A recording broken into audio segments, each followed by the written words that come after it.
আমি একজন ট্রাভেলার, পছন্দ করি ঘুরতে। ঘোরাঘুরির সাথে লোকাল ফুড ট্রাই করা আমার একটা নেশা। আর এই নেশার পিনিকি সীতাকুণ্ড ট্রিপে 60 কিলোমিটার পাড়ি দিয়ে আমি চলে আসছি চট্টগ্রামের ঐতিহ্যবাহী মেজ্জান্না গরুর মাংস খেতে। আর একটা গোপন কথা, আমার কিন্তু আবার গরুর মাংসের প্রতি যথেষ্ট দুর্বলতা আছে। আজকের ভিডিওটি অল অ্যাবাউট মেজ্জান হাই লায়ন। Hello friend, this is Easy Traveller, here I am with my new vlog. আপনাদের প্যাকেজ কি?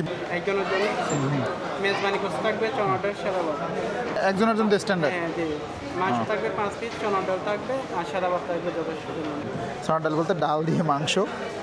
আর মেজ্জান হাই লায়নে ঢুকলেই প্রথমেই চোখে পড়বে তাদের এক্সক্লুসিভ ইন্টেরিয়র ডিজাইন, যা ফুটিয়ে তোলে তাদের ঐতিহ্য ও আধুনিকতার সুন্দর মিশ্রণ। আরামদায়ক বসার জায়গা, নরম আলো আর বন্ধুসুলভ পরিবেশ যেন খাওয়ার অভিজ্ঞতাকেই দ্বিগুণ করে তোলে। এখানকার দেয়াল লিখনে আপনার চোখ আটকে যাবে আর আপনি হারিয়ে যাবেন আপনার শৈশবে। হোটেলটির দেয়ালে বিভিন্ন ছড়া কবিতার ছন্দই হলো মেজ্জান হাই লায়ন হোটেলের ইউনিকনেস। ট্রাই করবো যে এটা কি আসলে হাইপ নাকি বাস্তবতার সাথেও কোনো মিল আছে। This is the best. অসাধারণ। আপনি চট্টগ্রামের যদি আশেপাশ দিয়েও যান, এই মেজবান খাইতে কিন্তু ভুল করেন না।